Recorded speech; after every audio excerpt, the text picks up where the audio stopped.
Hi there and welcome to SharqiDance. My name is Yame and every Thursday I'm here on this channel breaking down basic belly dance movements to help you get started on your belly dance journey or to help you practice between classes. Today I'm going to be breaking down a very important set of belly dance movements that I call chest lifts and drops.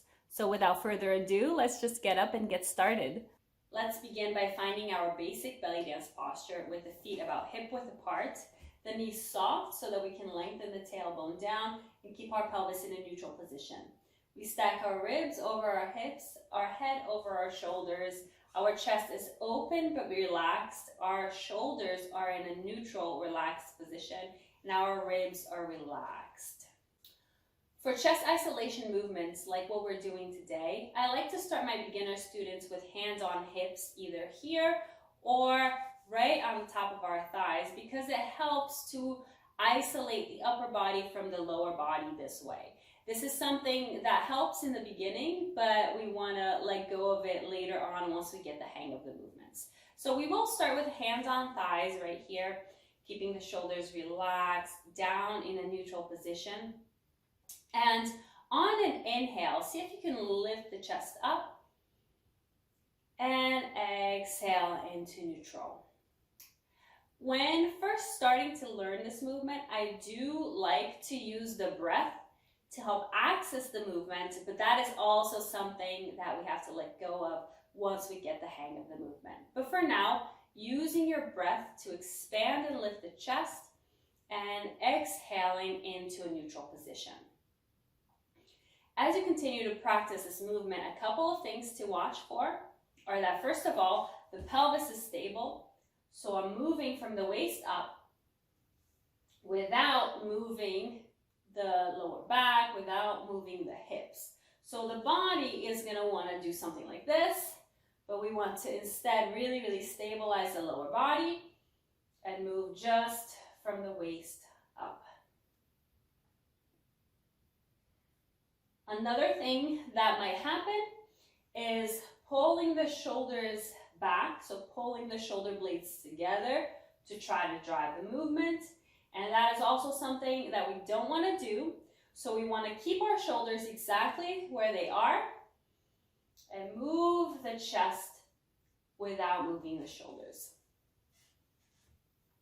Now in the beginning, I like to think about kind of pressing into the thighs to just give you a little bit of leverage to lift the chest up and then lower it back down to neutral. So it might help to have the hands on the thighs, but once we get the hang of the movement, we're gonna let go of that. And again, inhaling to lift the chest and exhaling to release. Inhaling to lift and exhaling to release. Inhale, lift, and exhale to release. Good, relax for a moment. Now, I want to show you two different ways of doing this movement that you can play around with and see which one you like best, which one works best for your body. And I would recommend learning both techniques so that you can choose which one you want to use in any given moment. So, no matter which technique we're using, always the shoulders are neutral, not pulling the shoulder blades together, and we're keeping our pelvis in a neutral position, so not tilting forward and back, not tilting in and out. So keep the pelvis neutral, keep the shoulders neutral. And now, as you lift the chest and lower the chest, try to feel into what's happening in your body, particularly what's happening through the spine. So think about whether you're articulating through the spine or not. So here right now, I'm hinging from my mid-back right around where my bra strap is to lift the chest and then lower it into a neutral position. So I'm using my spine, but I am not pulling my shoulder blades together. I'll show a couple more like this.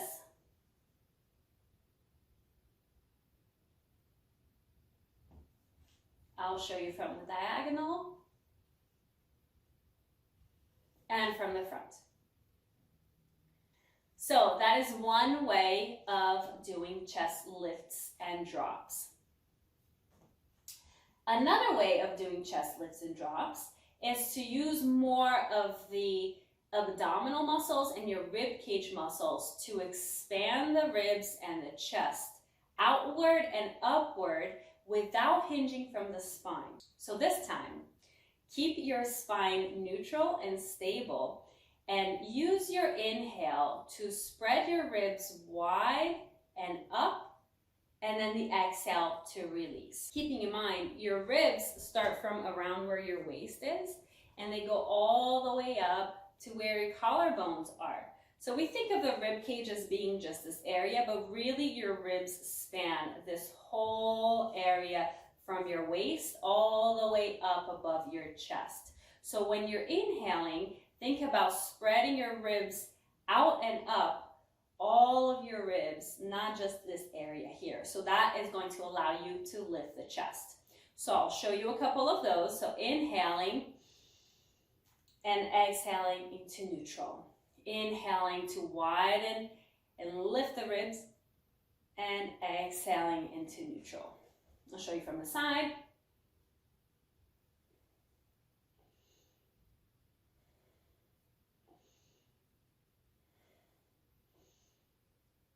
And I'll show you from the back so that you can see how my spine is in a neutral and stable position. And you might not even see the movement from the back because I'm just moving really from the front.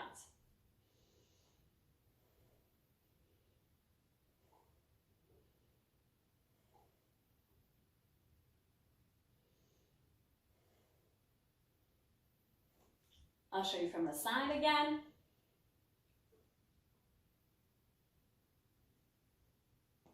And from the front.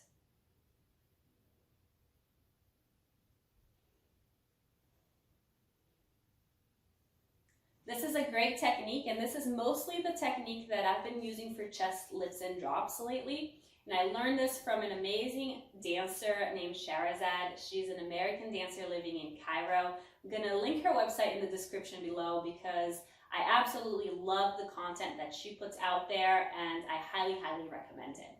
So now, once you have the hang of the movement, we need to detach that movement from the breath, because once we start going fast with these movements, we don't want to be hyperventilating, and we don't want to depend on being in an inhale cycle or an exhale cycle to be in a specific part of the movement. So one way of detaching this movement from the breath is to inhale as you lift, and then still be on an inhale cycle as you drop. Then exhale as you lift, and continue the exhale cycle as you drop. So it's an inhale, inhale, exhale, exhale, inhale, inhale, exhale, exhale. So continuous inhale to lift and drop, continuous exhale to lift and drop.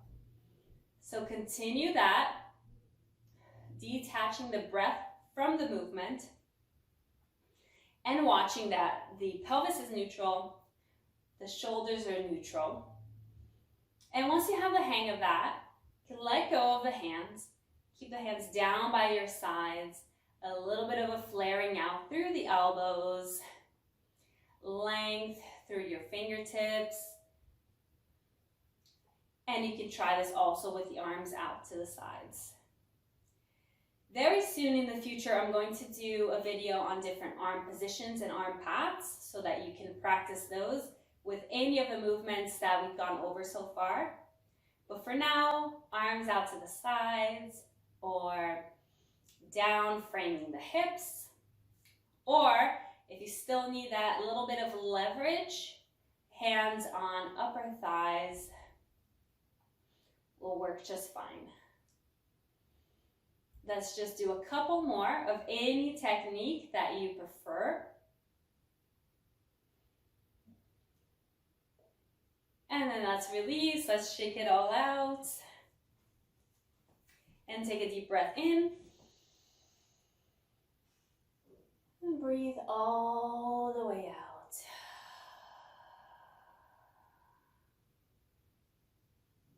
Thank you so much for practicing with me. I hope that you enjoyed this video. And if you did, don't forget to hit like and to subscribe to be notified of future videos. And if you want to learn belly dance online with me, either one-on-one or in a group setting, be sure to check out SharqiDance.com, link in the description below, and I'll see you next time. Bye.